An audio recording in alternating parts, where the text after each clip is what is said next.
2026-27 অর্থ বছরে মাননীয় অর্থমন্ত্রী যে বাজেট পেশ করেছেন, এটা সরকারি দলের বন্ধুদের কাছে সবচেয়ে বড় বাজেট হিসেবে প্রশংসিত হচ্ছে, প্রশংসায় ভাসছে। কিন্তু এই বাজেটে শুধু একটাই বড়ত্ব না, আজকে এই বাজেটের ভিতরে আরো অনেকগুলো বড়ত্ব আছে। তার ভিতরে অন্যতম হলো, এটা ইতিহাসের বাংলাদেশের সবচেয়ে বড় ঘাটতি এবং ঋণ নির্ভর বাজেট। এটাও অবশ্যই একটা ইতিহাস সৃষ্টি করেছে। মিনিস্টার বিশ্বকাপে দেশ কাঁপানো অফার। বিশ্বকাপের উন্মাদনা উপভোগ করুন মিনিস্টার টিভিতে। 55 ইঞ্চি অ্যান্ড্রয়েড টিভি মাত্র 55,000 টাকায়, সাথে জার্সি ফ্রি। মাননীয় স্পিকার, আজ আমাদের এখানে এনবিআর এর যে রাজস্ব আদায়ের কথা ধরা হয়েছে, অতীত ইতিহাস পর্যালোচনা করলে এনবিআর এর অতীত সিস্টেম যেটা রাজস্ব আদায়, সেটাকে যদি আমরা সামনে রাখি তাহলে এটা স্পষ্ট করে বলা যায় এটা একটা অবাস্তব ধারণা আমাদের সামনে উপস্থাপন করা হয়েছে। মাননীয় স্পিকার, আজ কালো টাকাকে সাদা করার সুযোগ দেওয়া হয়েছে। যদি এটা সত্যিকার অর্থেই হয়, অতীতে আমরা দেখেছি অর্থনীতিতে নৈতিকতার কোনো বালাই সেখানে আর থাকে না। সেটা নিশ্চয়ই আমাদের অর্থনীতির জন্য কোনো ভালো দিক নয়। মাননীয় স্পিকার, আজ মূল্যস্ফীতি হ্রাসের ব্যাপারে 7.5% ধরা হয়েছে, যা সত্যিকার অর্থে একটা অবাস্তব কল্পনা বলে আমার কাছে মনে হয়েছে। এটা আমাদের জন্য কখনো কল্যাণকর হবে না। আজ আমাদের এখানে মূল্য সংযোজন কর 37.9 অর্থাৎ প্রায় 38%। এখানে আদায়ের যে টার্গেট নির্ধারণ করা হয়েছে, আমরা যদি অতীত ইতিহাস পর্যালোচনা করি, সত্যিকার অর্থে এখানে দেখা যাবে যা সেই আদায় আমরা অতীতে কখনো করতে পারি নাই। কেন আমরা পারি নাই?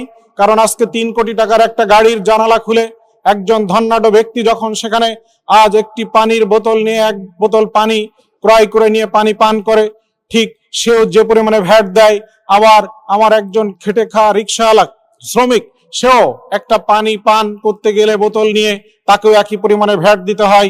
এই যে বৈষম্য, এটা আমাদের জন্য সবচেয়ে বড় বিষয়।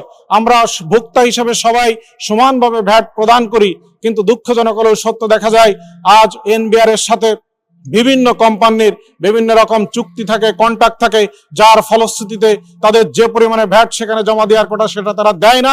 এর কারণে আমাদের সবসময় এই রাজস্ব আদায় ঘাটতি থেকে যায়। সেই সিস্টেম আমাদের চেঞ্জ করার মতো কোনো রূপরেখা আমরা এখানে পাই নাই। সেজন্য বলতে পারি এটা কখনো সম্ভব হবে বলে আমার কাছে মনে হয় না। আজকে এখানে আমাদের এই বিশাল ঘাটতি বাজেটের জন্য দেশি বিদেশি ঋণের উপরে আমাদের অতিমাত্রায় নির্ভরশীল হয়ে পড়তে হবে। আজ আমরা যদি খেয়াল করি, যে শিশুটি আজ এখানে আমাদের জন্ম নেবে, সেই শিশুটি এখনই প্রায় 1.5 লক্ষ টাকা ঋণের বোঝা মাথায় নিয়ে এই পৃথিবীর আলো দেখছে। সেখানে যদি আজকে এত পরিমাণে ঋণ আবার গ্রহণ করা হয়, তাহলে নিশ্চয়ই আমাদের জন্য, অর্থনীতির জন্য এটা কখনোই ভালো কোনো সুখকর খবর বয়ে আনবে না। সেজন্য এটা আমি বলতে পারি সেদিক দিয়েও আমরা অনেক বিপদের মধ্যে পড়তে পারবো। আজ আমরা বাজেটে বড় বড় অঙ্ক দিয়েছি, কোনো সমস্যা নাই। বিগত বছর থেকে আমরা ভালো পরিমাণে আজকে এখানে বৃদ্ধি করেছি বাজেটে বিভিন্ন খাত অনুযায়ী। এটা নিয়ে আমি নিশ্চয়ই খুশি, কিন্তু আমি সবসময় অবাক হয়ে যাই, আমি দুঃখিত হই তখনই যখন আজ এই বাজেট পেশের পরে দেখলাম আমাদের দুর্নীতির লাগাম টেনে ধরার মতো কোনো রূপরেখা এই বাজেটের মধ্যে নাই।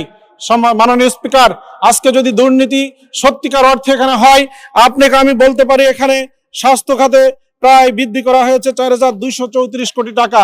কিন্তু আমি একটা সময় জানি একটা জেলার সদর হাসপাতালে 3 কোটি টাকার ওষুধ ক্রয়ের জন্য বরাদ্দ ছিল, কিন্তু সেখানে মাত্র 27 লক্ষ টাকার ওষুধ ক্রয় করা হয়েছিল, আর বাকি সকল টাকা সিন্ডিকেট করে দুর্নীতিবাজরা লুটে পুটে খেয়েছিল।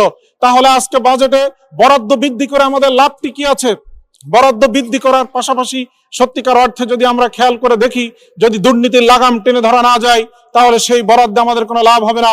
আর এই দুর্নীতি, মাননীয় স্পিকার, গ্রামের আমার কোনো খেটে খাওয়া কৃষক শ্রমিক মেহনতি মানুষ করে না, বরঞ্চ আজকে আমার মতো আপনার মতো যারা এখানে বসে আছি, উচ্চ শিক্ষিত বিভিন্ন ব্যক্তি, বিভিন্ন আমলা ব্যবসায়ীরা, তারা আজকে দুর্নীতির যাত্রা শুরু করে। মাছের ঘা শুরু হয়েছে মাথা থেকে, আমাদের লেজের কাছে কখনো মলম লাগিয়ে কোনোদিন সেটাকে নিবারণ করা যাবে না। আজ আমরা যারা আছি, আমাদের এই মাথায় আগে ঠিক করতে হবে, এখান থেকে ওষুধ লাগাতে হবে, তাহলে আমি বিশ্বাস রাখি তৃণমূল পর্যন্ত দুর্নীতি দূর হয়ে যাবে।